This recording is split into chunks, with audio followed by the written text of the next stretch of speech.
नमस्कार सर। नमस्कार। सर क्या नाम है आपका? मेरा नाम भगवान पंडा। सर कहाँ से हैं आप? मेरा गांव का नाम है पलासपुर, जिला गंजाम का है, उड़ीसा से। सर संत रामपाल जी महाराज से नाम दीक्षा आपने कब ली? 21 अक्टूबर 2016 में लिए। संत रामपाल जी महाराज से नाम दीक्षा लेने से पहले आप क्या भक्ति साधनाएं करते थे? पहले तो भगत जी मैं शंकर भगवान और दुर्गा माता जी का भक्ति करता था। और उसके बाद 2000 में सन 2000 में मेरे पिताजी गुरु है और वो आत्मज्ञान का कुछ नाम दीक्षा देते थे, जो कि सांसों की जाप करने का बताते थे। उनसे मैं 2000 साल में नाम दीक्षा लिया और उनसे मैं 16 साल तक भक्ति की। भक्ति करने के बाद भी कोई लाभ नहीं हुआ और नाम दीक्षा पिताजी से नाम दीक्षा लेने के 2 साल बाद मुझे टीबी का बीमार हुआ था, जो कि लगभग 7-8 साल तक मुझे टीबी का बीमार था और बहुत दवाई भी खाया और दवाई का कोई भी ठीक नहीं हुआ। उसके बाद होम्योपैथिक भी खाया और होम्योपैथिक भी उतना लाभ नहीं हुआ। उसके बाद आयुर्वेदिक का भी खाया और आयुर्वेदिक एक साधु ने बताया था कि गोमूत्र पीने से वो लाभ होता है, तो मैं 5 साल तक गोमूत्र भी पिया, उससे भी कोई ज़्यादा फर्क नहीं पड़ा। उसके बाद मेरा जीजा जी वो आसाराम बापू जी का शिष्य थे।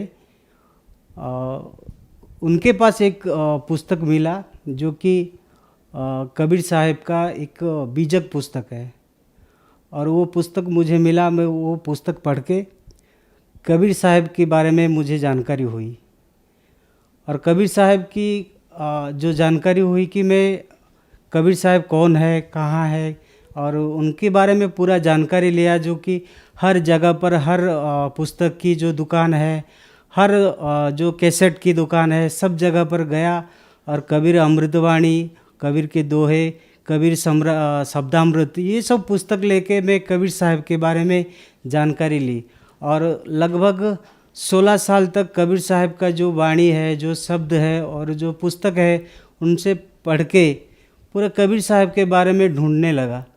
तो फिर भी एक पुस्तक में लहरतारा काशी का एक नंबर था, उनसे भी फ़ोन किया और बताया कि भगत जी मैं कबीर साहब का जो ज्ञान है, जो मंत्र है, मैं लेना चाहता हूँ और जानना चाहता हूँ। तो वो बोले कि अभी कोई साहब नहीं है और कोई दीक्षा नहीं ले सकते। मैं गुजरात सूरत से काम करता था, 18 साल तक मैं काम किया और उसके बाद मैं जो टीबी का बीमार था, शारीरिक तकलीफ़ था ज़्यादा, और शारीरिक तकलीफ़ से जो मैं ज़्यादा कबीर साहब को ज्ञान को ढूंढता था, तो कभी भी मैं नहीं मिला और मैं थकान हो गया कि आज की ज़माने में कबीर साहब का ज्ञान कोई देने वाला नहीं है और मुझे भी अभी नहीं मिलेगा। ये समझ के मैं थक गया और चुप रह गया और सांसारिक जीवन में मैं बहुत तकलीफ़ था। उसके बाद मैं गुजरात से गांव आया। गांव में एक चाय की छोटी सी चाय की दुकान की और चाय की दुकान जब किया तो उससे भी ज़्यादा कोई लाभ नहीं हुआ और मानसिक चिंता और ज़्यादा टेंशन रहता था, रात में नींद भी नहीं होता था। उसके बाद मैं घर छोड़ के एक मठ में चला गया। एक बाबा जी था वो मठ का, वो एक दिन चाय की दुकान में आया और बताया कि मैं एक मठ में रहता हूँ। तो उससे बात करके मैं सीधा मठ में चला गया घर छोड़ के।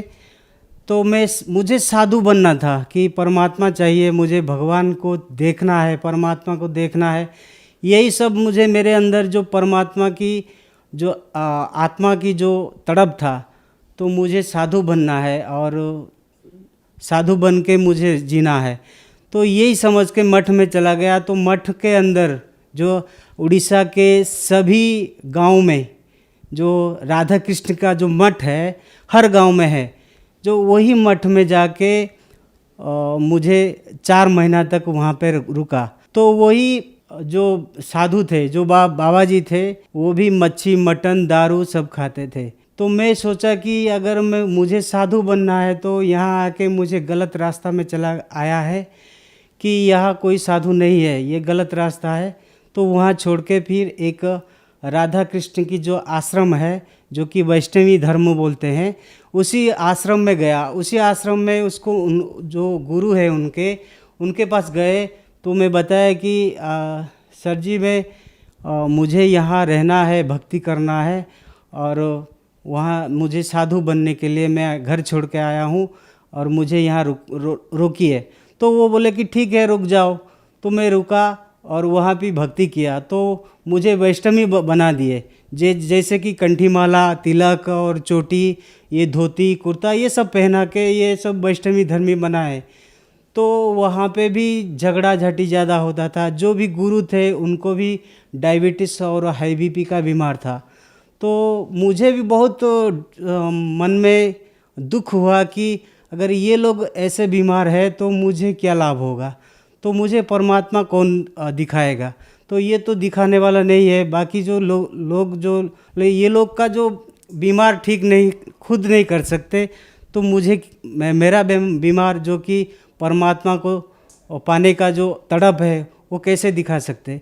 तो मन में दुख हुआ, तो वो जगह पर छोड़ के आ गया। सर, आप कबीर साहब जी को सर्च कर रहे थे और आप उड़ीसा राज्य के रहने वाले हैं। सर, उड़ीसा राज्य के साथ साथ पूरे भारत में श्री जगन्नाथ भगवान बहुत ज्यादा प्रसिद्ध हैं। तो श्री जगन्नाथ भगवान को छोड़कर आप कबीर साहब जी को ही क्यों ढूंढ रहे थे? क्योंकि पहले से ही बताए थे मेरे पिताजी ने कि असली जगन्नाथ तो अपने अंदर है, कोई मंदिर में नहीं है। जो कि अभी भी सदगुरु रामपाल जी महाराज जो बताते हैं कि जगन्नाथ तो अपने अंदर है, जो कि परमात्मा है और कबीर साहब है।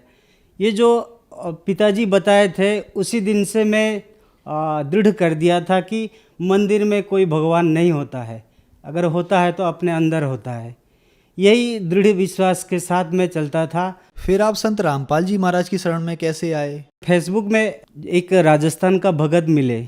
पहले से ही सर्च करता था फेसबुक पर कि कबीर साहब का कोई शिष्य मिल जाए या कोई भगत मिल जाए। तो कबीर साहब की जो अलग अलग पंथ है वो सभी जुड़े, सभी से मेरे बात किया। तो मेरे को ज्ञान का बारे में कोई नहीं बताया, लेकिन सदगुरु रामपाल जी महाराज के एक शिष्य थे और वो बताए थे कि उड़ीसा के जो संबलपुर डिस्ट्रिक्ट है, संबलपुर नामदान केंद्र है, और संबलपुर नामदान केंद्र में आके सदगुरु रामपाल जी महाराज से नाम दीक्षा ली थी। सर, संत रामपाल जी महाराज से नाम दीक्षा लेने के बाद क्या आपको लाभ भी मिले? जी हाँ, बहुत सी सारी लाभ है, जो कि आर्थिक लाभ है, मानसिक लाभ है। ये जो कि मुझे नींद नहीं आता था कभी भी, क्योंकि ज़्यादा मैं टेंशन में रहता था और पास में पैसा वैसा कुछ नहीं बचता था। जो भी कमाता था खर्चा कर देता था, और नशा भी थोड़ा बहुत करता था और तंबाकू का ज़्यादा सेवन करता था। जब सदगुरु रामपाल जी महाराज की शरण में आए तो ये नशा भी छूट गया और आर्थिक स्थिति जो कि पैसा कुछ नहीं बचता था। मैं एक साइकिल खरीदने के लिए भी मेरा पास पैसा नहीं था।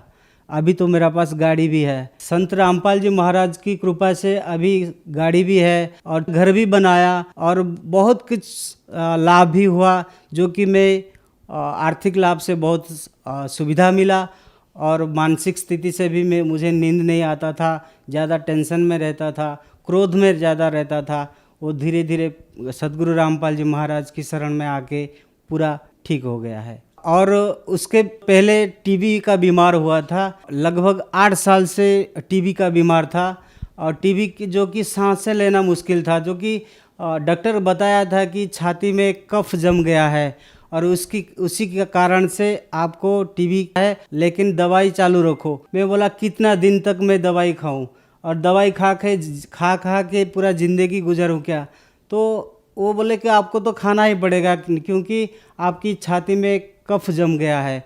उसके बाद मैं बहुत सारी दवाई की तो कोई भी फर्क नहीं पड़ा। जब सदगुरु रामपाल जी महाराज की शरण में आए, बिना दवाई से, बिना खर्चा से, सिर्फ भक्ति करने पर, जो कि सद्गुरु रामपाल जी बताए हुए जो मार्ग है, जैसे कि नियम है, जो भक्ति का मार्ग मंत्र है, उसी मंत्र जाप करने पर पूरा शरीर ठीक हो गया। सभी बीमार में मुझे ठीक हो गया है।